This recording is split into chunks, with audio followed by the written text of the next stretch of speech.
So if you think from Google's perspective, what is your goal?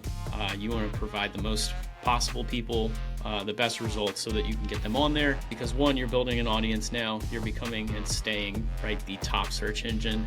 And then two, you want to sell ads. So how do you combat that, right?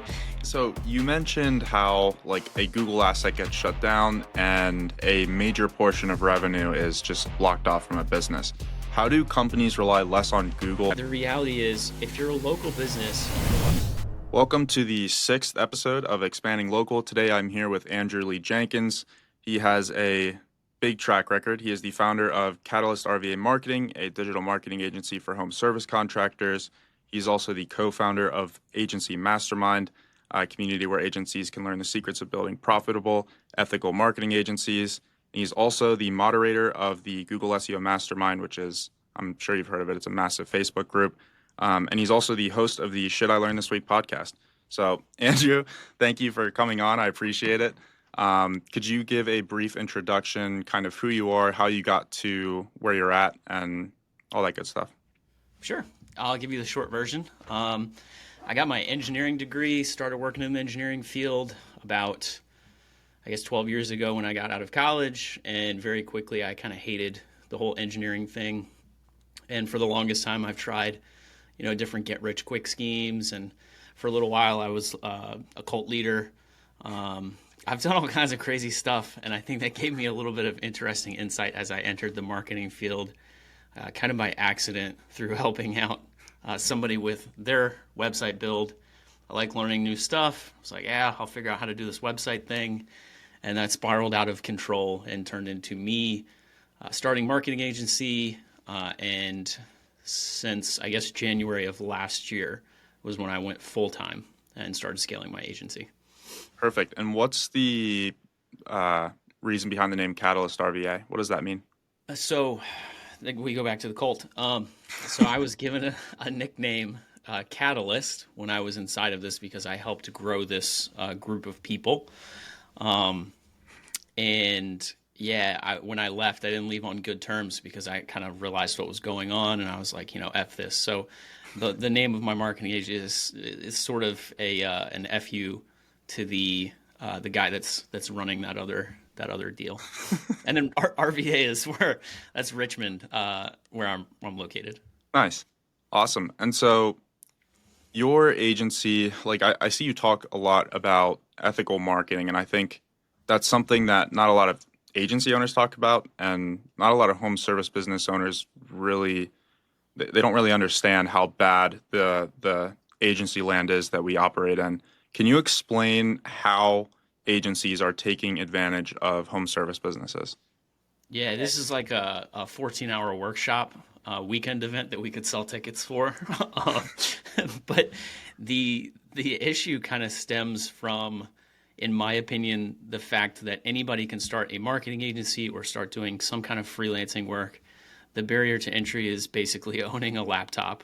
I mean, I guess technically you could go to the library and just use the computer there if you want.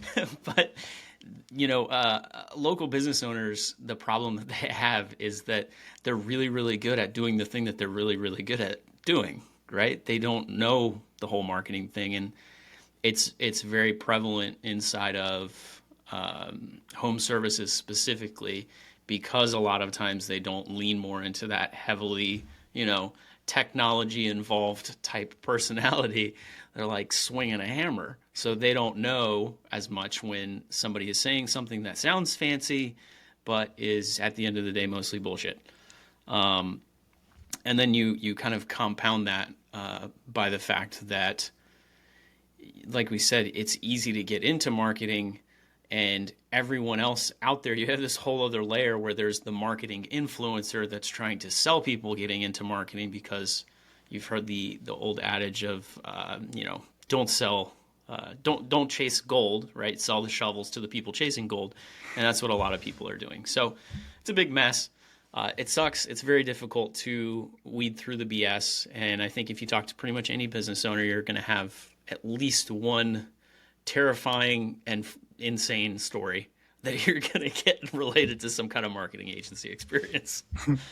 And can you go into some of those stories? 'Cause I know you've had clients who dealt with like, really scammy, shady agency owners. I've been through the same thing. Can you walk through kind of how an agency may have affected one of your clients before you started working with them? Sure. Yeah, one of the most common things that I see is web designers will sell something, and this is very innocuous. Web designers will sell something and they will say a website is SEO optimized, and at the end of the day, most of the time it is not. There are while there is no manual to SEO, Google's put up like a white paper sort of thing with some guidelines, but there's no like, hey, this is exactly how you have to do everything. Um, there are basic principles and foundations and things that you can follow and say in good conscience, hey, this website was designed with SEO in mind. Most of the time, what I'm seeing is clients are paying some kind of insane price for a website because again, they don't know any better. They don't understand it shouldn't cost you $50,000 to make a website for a local pressure washer. um, there's just this huge gap. So a number of times this past year, I have taken on clients that have spent significant amounts. In one case, I think it was $15,000 for a website that, in my opinion, was not only not SEO optimized, but it was incredibly basic, using a technology stack or set of plugins and builders and all this kind of stuff that I thought was kind of junky. Um, and that's a whole other topic. But yeah, that was just one case. There was another case where somebody spent, I believe, $8,000 for a website, and again, the website was not ranking. It was not showing up in Google searches. At the end of the day, if you're a contractor and your goal is to make money, a flashy website is awesome. But if you don't send traffic to it that's qualified and turns into paying clients, then what's the point, right? Yeah. The scary part about that is like you mentioned $8,000 and they didn't really get results. And I feel like that's like the lower end of the Yeah. scamming that goes on. Like that the person that spent $8,000 for a bad website almost like got off easy. Yeah, and it's tough too because like I don't want to say that the $8,000 website was a scam, right? I want to say the fact that you told the client this website was going to rank as a scam. Yeah. Because like, how do you put a price on something that was a creative asset that you design and build? I don't know. It's whatever you agree upon with the client at the end of the day. Like if they think it looks like $8,000 worth of work, then send it. But it's the it's not always the tactic when it comes to marketing that I have a problem with because there are what we call white hat things, just to simplify, safer things long term that you can do that work and that you can do that don't work. And then on the other end of the spectrum, there's what we would call black hat or more dangerous things that you can do that may work and may not work. So you can exist anywhere in that spectrum. I think that if you're going to venture over here into the risky areas, you just need to explain that to the client so they have an idea of what you're doing and the potential risks long term.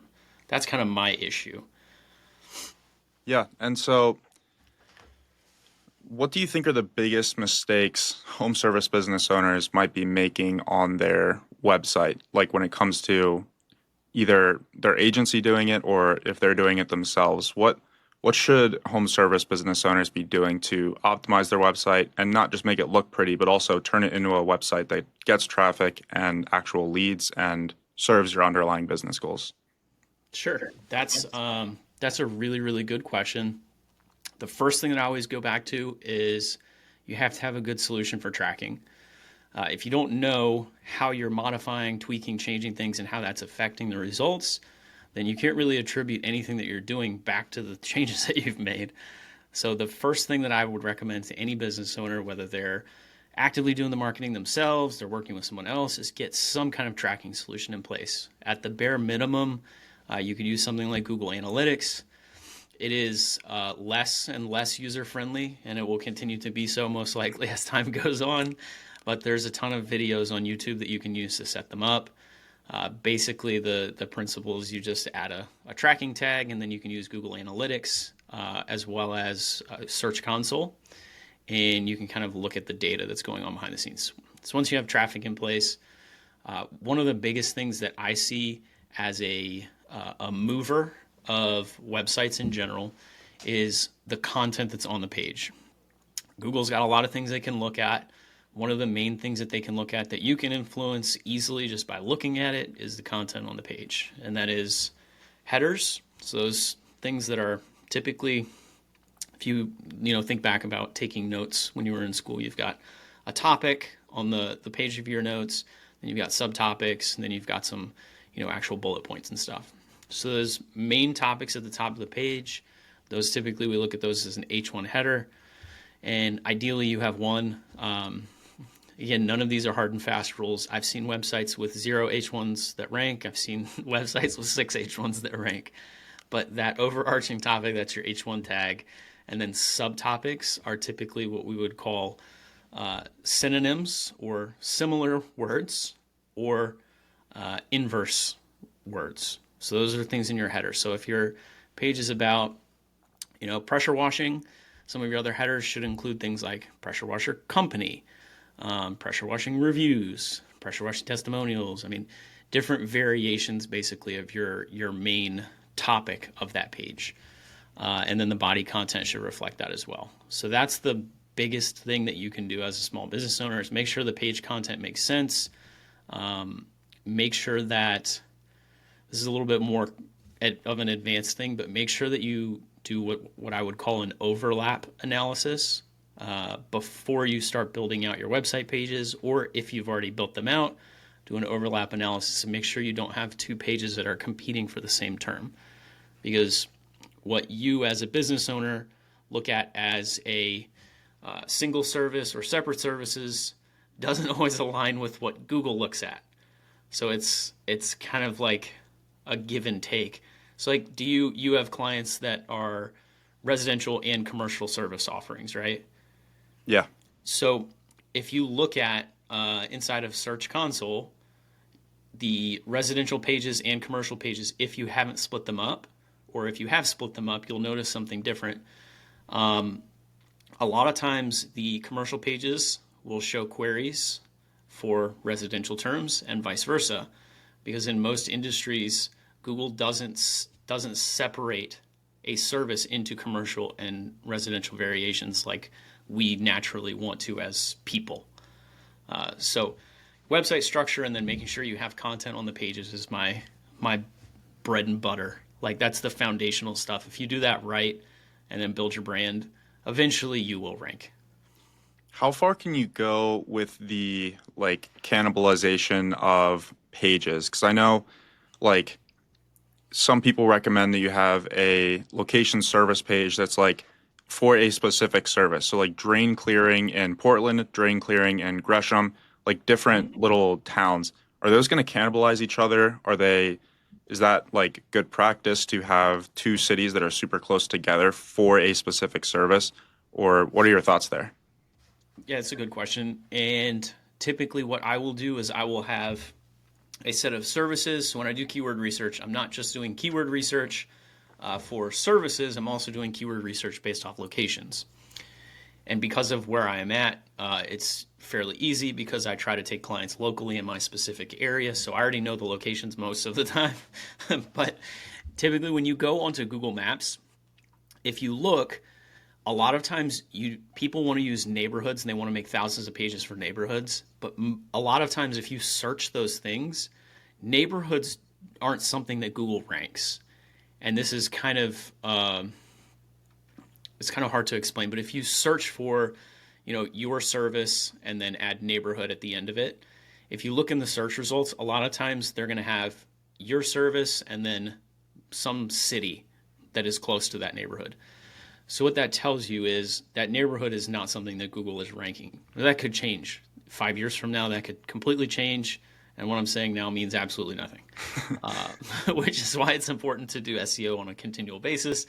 But the idea typically that I would promote for people is go into Google Maps. And if you search a location, you'll be able to see if Google views that as a city and what Google views the city limits as. So if you search your city, it's going to show you a red outline on Google Maps a lot of times. and then it's not going to look at anything like what you think it's going to look like. And if you're not in that, then that page is less likely to rank if you're creating it for that specific location. So that's kind of how I research everything. I'll look at the areas where the little red lines are showing up for each big city. I'll chunk everything out into smaller cities. And if you're really, really excited about putting neighborhoods somewhere on your website, then just bullet point list the neighborhoods on that city page if you really, really want to. And so going into 2025, obviously a lot has changed. And like the SERP page, it's like you have local services ads, then you might have like one or two PPCs, and then you might have a sponsored Google business profile. And then finally you get to organic Google business profiles. And then you scroll down a little bit more, and then maybe there's a few organic pages, but now it's like Yelp, Angie's. Like, how important are organic web pages going to be in 2025? What are your thoughts there? Yeah, so when I think of what's going to happen moving forward, what direction is Google going to go in, and I use this in most stuff, most decisions or things I'm thinking about is like just switch places. So if you think from Google's perspective, what is your goal? You want to provide the most possible people the best results so that you can get them on there. Because one, you're building an audience now, you're becoming and staying right the top search engine, and then two, you want to sell ads, right? So that's why. Sorry for my my little, Happy forgot birthday, my man. little hand signals set off stuff. So so if your first thing is you want to bring people in, and the second thing is you want to sell ad space, you obviously see what you're seeing with the SERPs now, where they're basically loading them with ads, and in that same vein, you're also competing with the fact that everybody now has access to consumer grade AI tools, and they're blanketing the internet with nonsense and just dumping garbage. So how do you combat that? Right? You have to figure out what signals can you use to rank pages that are based less and less off of just simple on-page stuff, the foundational stuff I mentioned, and some of the things that we're looking at noticing are backlinks, improving your backlink profile, making sure that you're getting links, and those are essentially when one website points back to your website. There's a ton of different ways to do this, and that's kind of inspired one of the projects I did a couple of weeks ago, which is like a branded search newsletter. And there's two different types of tips in there. Some of the tips that are in that newsletter help people generate links back to their website in their local area. And then some of the tips help them generate branded search, which is the second thing that we are noticing. Across the board with all the different properties that I have access to, everybody that's getting a lot of branded search, meaning someone is going into Google and typing in the name of their business and searching for their company, those people are continuing to increase in rank. And the people that don't have that, they're stagnating or they're declining. So those are the things that I would focus on moving forward is you need to figure out how to get branded search, which, oh my God, you need to figure out how to get branded search. This episode is very immersive with it. I can do so many, I can do like fireworks and all kinds of stuff, lasers. We'll do that at the end, the fireworks. So you need to get more branded search, and you need to just continue to increase your backlink profile. And I want to preface that by saying, don't just get a million links from random places, right? The best links that you can get, if I had to rank them, the first one would be local links. If you're a local business, getting links from your local community, think of sponsoring sports teams, getting a link from their website back to yours. Think of donating money to a local college and starting a scholarship fund and getting a link back to your website. Chamber of Commerce, local stuff, and then industry stuff. So if you're landscaping, getting a link on a landscaping related website, maybe it's a publication, certification, any of that. And then from there, there's a gap. There's a big gap. And then it's other links. So if you're a local business, those are the things you want. Get published in your local news stations by doing something cool in the community and telling them about it. I mean, there's a million different ideas, and a lot of those are in that branding newsletter, I think. One of the things that I've noticed during my time in marketing is the level of difficulty it is to rank on like super competitive keywords. And it's always like Google is going to prefer the company with more backlinks, more juice being sent to either that page or their website as a whole. How important is link building and generating backlinks compared to the other parts of digital marketing? I feel like that's kind of more of like an organic SEO, maybe more long-term play. But how much emphasis should business owners be putting on generating good links? So this is a this is a tough one because if you're trying to rank different activities, it depends a lot on the situation and specific industry that you're in, and even where you're at in business. Um, you know, for somebody that's brand new, and I'll give you this as an example, because a lot of times what happens is people are new, they don't feel like they have the budget for marketing, and this is probably the more common case versus people that do have a huge budget. When you're new, you need cash flow, right? So maybe focusing on backlinks right up front is not the move. Like sponsoring, getting one link to your website by sponsoring one sports team, that's not necessarily going to help you from an SEO standpoint. But it is going to put your logo and your brand in front of the local community. And that, I think, is where the benefit comes from. If you're talking about backlink building, another way that I would word that is kind of community building, because these opportunities a lot of times come to you just through being active in your local community, which in itself is an effective marketing strategy. Like a lot of the clients, pretty much every client that I have now has been a referral. So as a marketing agency, I've taken a totally different strategy than most people, and I still laugh when people are saying, hey, if your website's not ranking, you're bad at SEO. My website has had, it's not going to ever rank because I have tested every possible thing on it that I could before I use it on a client. I've nuked my website a million times. So it's not going to happen. But the goal is to figure out where is your target audience and then get in front of those people. So when you're new and you don't have a huge marketing budget, use your time, right? So get in front of people at local networking events. All of these different things are going to contribute to building branded search.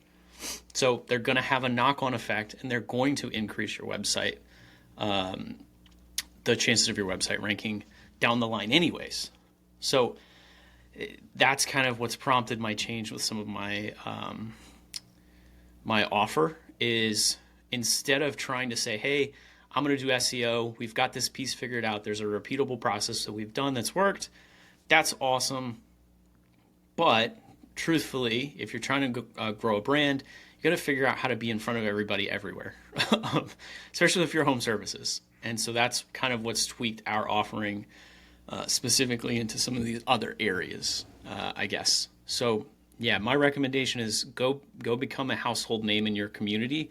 Start very small, very, very small town, and move out from there. It's more time consuming. It's slower. It's not as exciting, but it works. Start a cult. Start a cult. That's So, exactly right. what is the one thing you think home service businesses should be focused on if they want to get results in a short period of time? Like, let's say a month. Like they want to spend a month, focus on one thing. Like, what is that one thing that's going to drive results in a short period of time? Customer experience. And that's not something that most agencies sell. Like the amount of business owners that I talk to that I ask, have they sat down and figured out how to tweak their process so that it becomes a better experience for their clients? None of them do, right? They're like, nah, they call me and then I show up and I do the estimate and then they pay me and that's it. We talk to them again next year when they need their stuff done again. I'm like, well, there's a lot of steps in there, right? So you, again, swap places. Let's say you're Sally and your husband is at work and you're calling, you have a contractor that's coming to your house and you're nervous because you're like, you don't know what to expect. You just got a new house. You have no idea how this service is supposed to work. You don't know who the person is that's going to come into your house to do this. Like, there's a lot of opportunities to set this person at ease and make sure the experience is really, really positive Yeah. so that when they're done, now you get the review and they tell everybody about you and they explain how you set, how, you as a business owner set them at ease and all these other things that are the intangible things that make your business a referable business.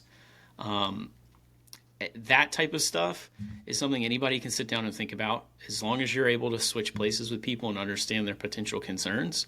Like you can do that tomorrow and make your experience incredible, so that every single time you go into somebody's home, that person turns into a raving fan and refers you to five other people. And so, what kind of software or tools are you relying on to, or which ones would you recommend home service business owners use to make customer experience better and kind of automate that process? So there's a million different tools that for most cases do the same thing. Um, I personally use Go High Level and customize that, but I don't think I think that gives you the most options realistically on how you can create an awesome experience, but I don't think it's as user friendly for you as the contractor. You as the business owner always, which is a frustrating part because it is such a cool product. But most softwares allow you to do the basic stuff. And if you're at least doing the basic stuff, you're sending appointment reminders, you have an official booking system. It's not just like, you're not writing stuff down on your yellow legal pad and forgetting to call people back, like all that. So you've got things like Jobber. I mean, there's a million different softwares. I think Jobber, Service Titan are ones that I hear a lot about, and that some of my clients use. But just having something in general and setting it up properly, the setting it up properly part is probably the more important part.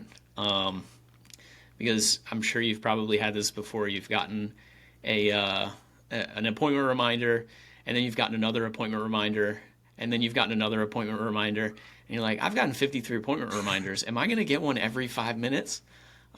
Or you unsubscribe and they send you other stuff. Like, just make sure it's set up properly and test it. Like, it's not in here, but I have a whole separate cell phone with a fake human being on it that I use to test out all the automations to make sure that everything works properly.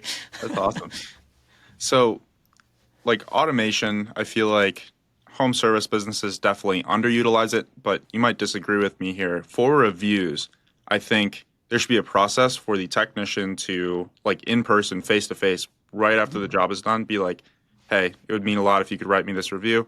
Maybe they have a QR code. Maybe they just like pull it up on their phone. Like, I think they should stand there and wait for the customer to like finish writing the review and then like send them pictures to add to the review because those add more points.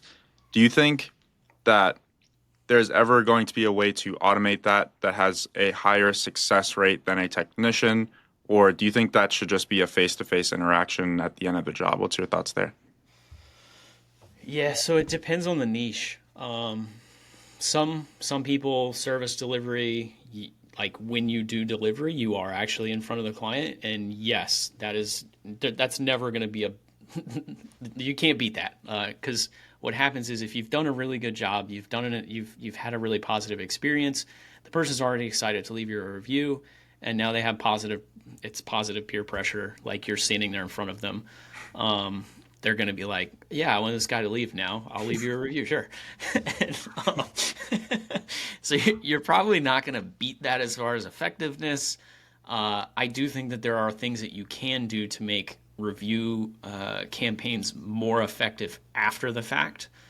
But you also have to ride a thin line with the FTC and Google's terms of services. There's a lot of things that I see people doing that are technically illegal and technically breaking Google's terms of services, both of which could get your business removed from Google and get you FTC fines, which are not ideal things to happen if you're a small business owner. So I think that your best bet is, yes, do reviews in person if possible. And then right below that would be you manually texting somebody from your personal cell phone. Bonus points if it's an iPhone because people love blue bubbles. And then right below that would be automating it. And then down at the bottom is just not asking for reviews because that one does not work. I promise you will not get good reviews regularly if you do that one.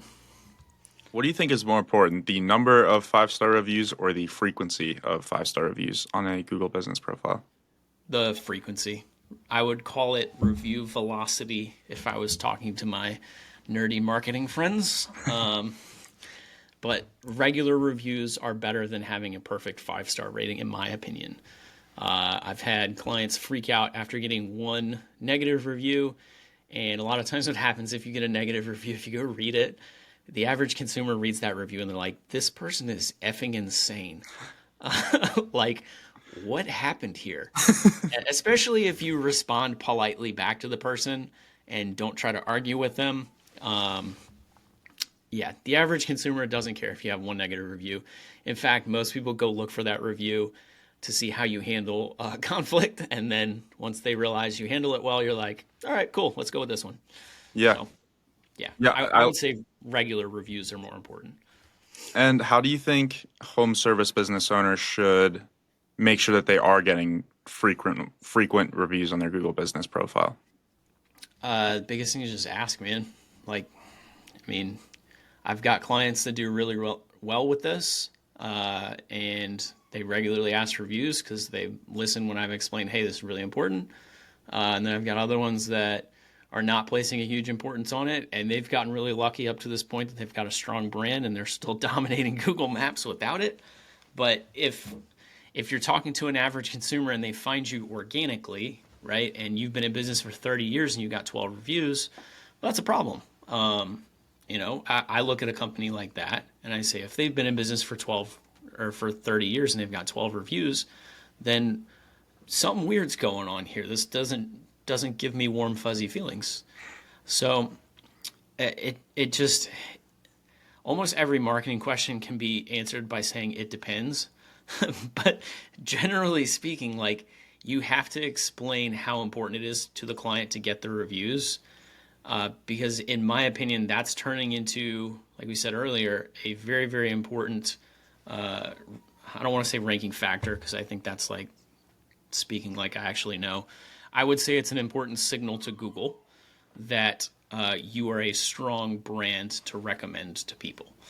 So, yeah, I talked to somebody the other day and I was like, hey, if we do nothing else this year, and the only thing that we do is focus on getting a review process in place that works, that right there alone will be all we need to, like, I could do nothing. You can keep paying me if you want, but we could stop. And if we just get this review process in that works, you'll continue to rank because they don't have a ton of competition. It's not a crazy niche. And they're already doing well on maps, like I said, but the reviews are vital, and it's just becoming, it's one of those things you just have to impress the importance on people and kind of follow up and be like, hey, look, we're not getting reviews. How can I help? Give me some people to text, like, just annoy them. Business owners get distracted, right? We all do. And how important do you think it is to take reviews from external platforms and put them on your website? And how do you do that? I use a service called Trust Index. Basically, it Okay. aggregates your reviews from a bunch of different platforms, and they will extort you for money if you want to add a new platform that's not on there. Just you can pay them, and they'll build it for you, which is cool. I I think didn't it's even only know like that. $500 too. So I almost did that for a couple of different clients that had, like, sort of niche specific review sites. But Trust Index is a great investment, especially if you're an agency owner. I think you can get an unlimited plan for like $300 or $400 or whatever. It adds a little widget, and they'll automatically update. So if you get a review on this platform or that platform, it's going to automatically add it to your website. Typically, I am focused on Google reviews specifically because I feel like those move the needle the most. That being said, I don't think it's bad to also get reviews in other places. If you're the way that I do it for my personal agency, I help people across the United States and in other countries The only reviews that go to my Google profile are reviews from people that are here in Richmond, Virginia, or in my service area, and every other review goes to my Facebook platform. So I would say the one thing to think about when you are sending reviews to a Google profile is make sure that the reviews are coming from people that are in your service area. Like if I get a review from Florida, it's not helping me, and it's a 50-50 chance of it actually even sticking. So, Oh no. I on what? my profile I have reviews from everywhere but Las Vegas. So Are you serious? Send those to your Facebook. yeah, I didn't even really think about that, but If you were so, just you're technically the terms of service for the Google profile is your service area is allowed to be 2 hours from your location. oh no. So this isn't something a lot of people talk about or probably know a ton about, but there's a sort of like a trust score with each Google business profile. And the reason suspensions and things like that get triggered is you're taking actions that you're batting outside of your league, so to speak. And so doing things that increase that trust score allow you to have more freedom. One of those things is making changes to the profile if you do need to make them with a local guide account. I mean, there's a lot of things that you can do. So staying within that 2 hour range when you're getting reviews is another thing that just builds more strength and more trust in that profile that allows you a little bit more freedom. And I mean, you could probably argue that if there's a higher trust score to that profile, that it's more likely it's going to rank also. Can you go into how home service businesses can optimize their Google business profile? I wanted to ask more there, but I feel like that's a good question. So fill it out properly and completely. Make sure you have services added. Make sure your primary category is set up correctly. One of the things that I think people underestimate is the categories and how they affect the specific things that your profile will rank for. Just to give you an example, I had, and this changes, so this is something you want to continue to look at. I had a client that was offering sewer scoping services in addition to his home inspections, right? So he's home inspector. He does sewer scoping also as a standalone and as an add-on to the home inspections. So what has happened is, it's probably 2 months ago, Google reshuffled some things, and his primary category and the only category he had on his profile was home inspector. I believe in not like just chucking the whole freaking kitchen sink into someone's profile, like hone in on the things that you want to as much as you can. So we use grids to track keyword rankings, and he was starting to slowly increase rank with the sewer scoping, having only home inspector as his category. And then maybe 2 months ago, it just fell off the map completely. And I don't like to have like a knee-jerk reaction to anything when it comes to SEO. My clients know that. I kind of lean more on the conservative end because I'm trying to make sure that their stuff long-term is not put in any potential risk. So I left it alone, let it simmer, see what happened. And again, it had fallen off completely. So when I went to do some research after those 2 months, I realized that Google had restructured that keyword sewer scoping so that it no longer fell under home inspector. And the basic way that you do that is you can download a plugin that shows you what people's categories are, go to Google Maps, type your service, and look for a pattern. So we rearranged, we added a drainage contractor onto that client's as a second category, and boom, now his stuff a week later is starting to green out the map again. So one of the things that you need to make sure that you have set up properly is make sure that your business name is correctly done. Don't stuff it with keywords unless it's part of your actual business name and your branding. If you do that and it's not, you're likely to get somebody like myself that will recommend it not be that way and change it. So don't cheat the system. If you do want to cheat the system, do it legally with the DBA. And then second, make sure that your primary, secondary categories are correct. And then the last thing is just make sure the profile is full and active. People can argue all day with me about the effectiveness of Google profile posts.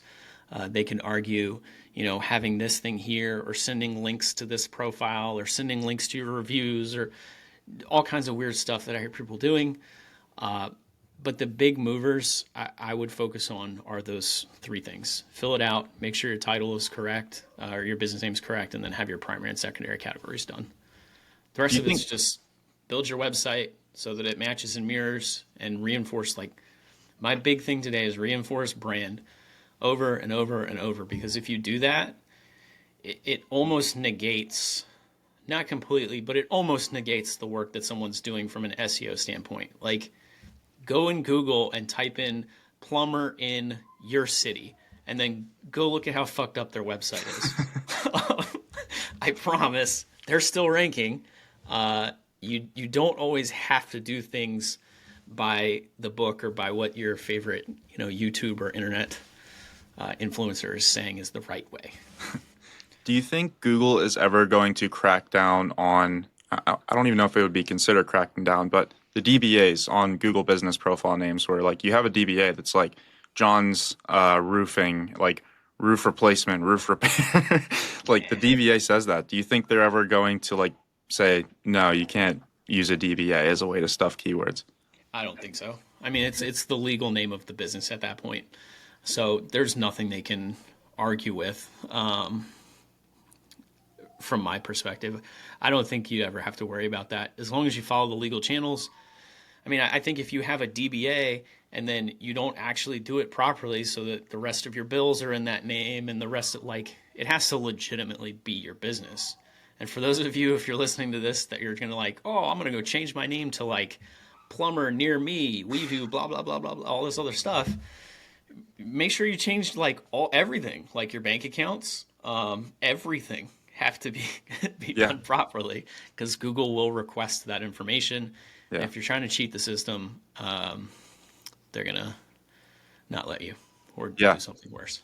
They need a lot of information too. Like when you do get flagged for like cloaking or whatever they call it, keyword stuffing, like you got to have zip files of like all the documents, like IRS forms. Like you're not just gonna be able to send them a DBA and be like, yeah, like this is my DBA. Like you need to change everything. Everything exists on a scale. So like you can play squeaky clean or you can play really dirty. And the further you go over here, the harder it gets, just like everything else, right? So you can win on this end and you can win on this end, especially if you're using somebody that's had some experience and they kind of know the tricks, I guess, that people try to pull. That's one of the benefits of being able to lean on somebody that's had some marketing experience. So when it comes to home service, you kind of mentioned black hat and white hat earlier. Are there any black hat strategies or methods that you think home service business owners should be doing? So this is going to be my perspective because, again, I think that it's more important for longevity than it is for a quick win. But again, some people like to play a little bit faster and looser and a little bit more black hat, I guess. That's fine. I don't think I would. It's the way that I classify black hat too. This is another thing that's important because everybody has a different kind of perspective on what they say as black hat and what's not. I classify black hat as something that it has an inherent potential risk to the client's properties long term, and that risk is elevated. Like, is building backlinks or buying backlinks, is that something that's allowed? No. Technically not. But the likelihood of that resulting in any kind of issue for you ever long term is almost negligible. Now, you renting backlinks on a PBN, which is a public blog network, PBN used to be private blog network. Those are harder to find now. Now it's a public blog network because people want to sell you links on them. So if you rent those links, most of the time Google knows what these networks are. So you're renting these links, and these people have sold you something, and now you're excited because you think you're going to rank. Well, yeah, you're going to get effed. So don't do that. CTR manipulation is, again, that's something that I would probably not recommend to a client. Uh, Not necessarily because it doesn't work, because it does. It absolutely works for a short period of time. And then you have an inherent potential risk of your property getting nuked and gone. Which, if you rely on Google and Google Maps specifically for a lot of your lead flow, well, that can bankrupt a business. So, yeah, I personally would say avoid anything that long term is going to come with some potential risk. And if you're a home service business owner, like just ask, like, hey, what is the what is the process you're going to do to accomplish this? Like, as a business owner that's hiring a marketing agency, one of the most important things you can do is probably learn a little bit about marketing and understand what it is they're going to do so you can ask questions. You can weed out like 95% of the people that are bad actors just by knowing like 10 different questions and what they mean. Simply because most people aren't going to be able to answer them because they don't know what the hell they're doing. They watched a course on YouTube that said this is how you do marketing, and so they're just washing and rinsing and repeating. And when you ask them a question about marketing and they can't answer it, well, you have your answer that you need, right? You know this person's they don't know what they're doing. They're just copying something that their favorite YouTube influencer told them about this past week. So that's a long-winded way of answering that, I guess. So you mentioned how like a Google asset gets shut down and a major portion of revenue is just like blocked off from a business. How do companies rely less on Google and more on, I don't know if you want to call it alternative advertising methods or brand building? How can they kind of like quote unquote de-Google themselves? I don't think you're ever going to be able to completely de-Google yourself. But a lot of times people be like, I want to rank on this search engine. I want to do this. I want to show up in ChatGPT. Like, the reality is, if you're a local business, you rely on your local community. Like, go be in your local community. Go to sporting events. Host fundraisers for a cause that you care about. Do donation drives for things that are important to you. Like, it's the stuff that people used to do before the internet. Just actually do that again, because now there's less competition because people are lazy and they don't want to do it. And two, it still works and it's always going to work because people are humans and they want to buy from humans. Like, you existing on this little space over here on the internet is awesome and it can create lead flow. But at the end of the day, like, you're still dealing with your local community. And I think a lot of business owners get in this mindset of, I just want to do digital because it's going to be easier and it's going to take less time and it's going to be less, intrusive in my life and all this other stuff. And it's like, sure, it is. But the reality is there's entire industries that are existing and just now getting involved online. Like, you can run your business off of literally just referrals locally in your area and pay nothing for marketing if you really want to. You just got to You be good at getting referrals. you kind of talked about the like building of a personal connection and people want to buy from humans. Do you think video content can be a substitute for like face-to-face interaction? Do you think video content has a place for home service business owners? Yeah, definitely. Just not on Facebook. Uh, the issue with social media platforms is you don't get to control the reach that you have most of the time.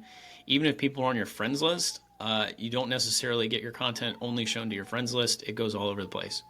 So what ends up happening is video content can be very, very effective. You just have to find a way to leverage and use it properly so that you can get in front of the people that are in your target audience and in your area. So maybe that's a television commercial, OTA stuff, so you can get ads on. Like, if you go to your local mall and look, you've got little like digital ads on there sometimes. I'm a big proponent because of my previous experience with photo and video. And I think that those are very underused assets for most home service business owners. If you look at a website, you'll see really awesome website a lot of time, and they've got cell phone photos on there, and they're all distorted and wonky because someone took the photo like this. And like, you can really level up your business by just hiring a professional photographer and paying somebody, $500 to come follow you around for a couple of hours and take a ton of photos of you and shoot a quick testimonial video or intro video or something. And what types of videos, you kind of just touched on it, what types of videos should home service business owners be making, and which ones drive the most results? So I haven't actually tested this, but if I'm thinking anecdotally, the things that I would like to see as a consumer is I would like to know who is going to come to my house. So anything that's going to show you, who's the owner of the company, what do they stand for, what's your motto. I have an engineering background like we talked about, so I might want to look at some of the cool stuff that you guys are going to use to, work on my things. And then testimonial videos are always going to be good. Anybody that can, talk good about you and share some perspective on you and kind of vouch for you is a good thing, because that's the credibility that you're trying to build. One of the things, and I just did this like 2 or 3 days ago on Facebook, is I posted a question asking for 3 words basically to describe myself. And the reason I did that was because I wanted to see publicly, how do people perceive me, right? And my quote unquote brand. What is my brand? And a lot of the things that I personally have kind of built as my pillars or important things, foundations for how I interact with people, are things that showed up in those responses. Sarcastic, direct, knowledgeable, ethical, honest. There's a million variations of honest. I really and like the one that said Andrew Lee Jenkins. Yeah, there were a couple people that thought they were funny. There was a smoker, a joker, and a midnight toker. But yeah, the main things that showed up in those responses fit specifically with the things that I like to put out there. And so figuring out what it is that you're putting out there and understanding how to put the right things out there about your brand that set people at ease and answer their questions or concerns is something you can definitely do inside of video. You just have to work with somebody that does video and can help you kind of plan out the feeling that you want people to have after watching your video versus, hey, I'm going to hire this guy that's got a nice camera that I found on Thumbtack because he's only going to charge me $40. Like, pay someone that knows what they're doing. And again, those are things that you can ask them, like, you want to have a discussion around the point of the video. You don't just want a service provider, you want a solution provider. And that's whether you're talking about marketing, video, email marketing, anything. You want solutions. You want to talk through solutions. And those solutions are a little bit more expensive than the service. But at the end of the day, the solution is what gets you paying customers. Do you think local services ads is overrated or underrated in 2025? I think it's the niche dependent. Because some of my clients are getting really, really good results, and some of them are frustrated using local service ads. Like, I have a lighting contractor, and technically the category that they need to sign up under is an electrician. And all they do is install landscape lighting. So they're going to get all kinds of ridiculous stuff through local service ads that has nothing to do with services that they provide. And now that you can't personally say, hey, this is not a qualified lead, you're relying on an automated system, they're going to end up losing money going through local service ads because they're going to get charged for stuff that they're not going to ever want to bid on or do. So you're kind of, I would recommend, and this extends to Yelp, Angie's List, all these other services, I would recommend testing. You need to set a marketing budget and you need to try stuff. Like, you need to understand that marketing is not you're going to nail it on the first try. Like, it's not just going to work in a month. You have to test things and you have to assess, and then you have to decide if you're going to tweak and if you're going to change.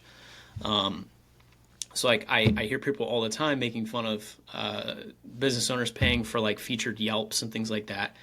And then I'll talk to somebody and that's all they're doing is they've got a featured listing on Yelp and they're getting clients hands over fist. Like, in marketing, there is no blanket answer. And that's one of the easiest things, in my opinion, to filter out somebody who's talking shit about marketing and who actually knows what they're talking about is they very rarely speak in absolutes. Like, because you can't. Nothing is applicable across every niche, every industry, every location. It just isn't. That's the only absolute. 100%. Way earlier in this conversation, you talked about Google Tag, and there's this nice little tool like Google Tag Checker. You can go to websites and see who has a tag or not. I feel like the biggest scam is buying a website and then the person who sets it up doesn't like put a tag on it. How can you explain how important just throwing a simple like Google Analytics tag using Google Tag Manager, however you want to do it, is for a website for your home service business? Yeah, so this is a tough one because I've purposefully not put analytics tags on websites before. So you have to have something in place to track, and sometimes people aren't worried so much about traffic, specifically things from analytics. Like you can look at a lot of similar data that's inside of Search Console without having tracking stuff on the site, which can slow it down. And then at the same time, you may just want to track lead flow through forms. You may just want to track conversions, things that are turning into paying customers. The important thing is tracking something, like and having a strategy around what you're tracking and how you're improving it. So I think that's the biggest thing. Like, just make sure you are tracking and you have a strategy. Most people, the problem is that they don't have a strategy, period. And they're just kind of shooting from the hip, I guess. How important do you think a phone tracking software is for home service businesses? I think that also depends on your strategy. So there, within Go High Level, there is an option to do cell phone tracking, and it's going to depend on how you're using and why you're using it. So like for ads, I always have a tracking number that I have set up specifically for that ad campaign, and that can be super helpful. But there's always it's a trade-off. You have this issue where everything that you do has a knock-on effect to something else. So if you put a tracking number on like an ad landing page or something like that, because you want to specifically track that one thing, well, if a customer calls that ad tracking number and then they want to get back in touch with you later, that's the number they're going to have, right? So there are ways that you can track things externally without using like a call rail or Go High Level or Twilio or all these different solutions, but you have to figure out holistically like what is your goal and understand the pros and the cons of going that route, and then make a decision and actually analyze the data. That's the second issue most people have is they'll gather data, and I've done this before too, but they'll gather data and then they won't actually look at it. Like, you can put heat maps on your ad landing pages using something called Clarity or Hotjar. And I like Hotjar. yep, if you don't actually go back and look at the data and make tweaks based off of it, well, what was the point of recording the data? So there's so many things you can juggle as a business owner. My recommendation generally moving forward into 2025 is start gathering data, find the things that actually move the needle, and ignore all of the other stuff. Like with moderating that Facebook group, people argue over the dumbest shit. Like, oh, I want to do this and I want to do that, and I have to tweak my schema so I can do this, and they don't have headings on the page. And you're like, dude, focus on the things that actually move the needle and stop trying to do this other stuff that you probably are doing because it's uncomfortable to do the other thing. At the end of the day, you only got 24 hours. You probably are sleeping some of them, unless you've had a couple of cans of this. You have a set amount of time. Use it productively and attack the big things, and then come back and get the little crumbs that move things forward, kind of itsy bitsy pieces. Awesome. Well, Andrew, we are coming up on an hour here.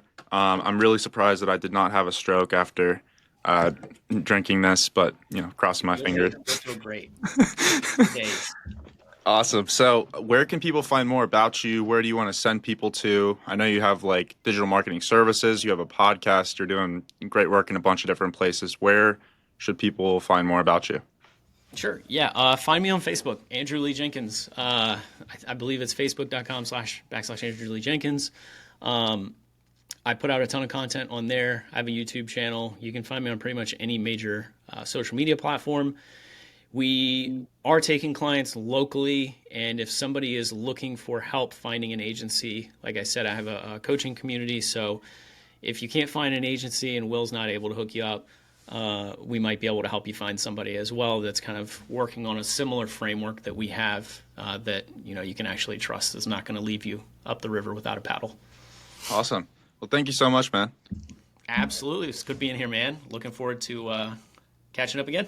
Yeah, of course. Likewise. I definitely want to have you on again. This was a great conversation. We'll talk for hours.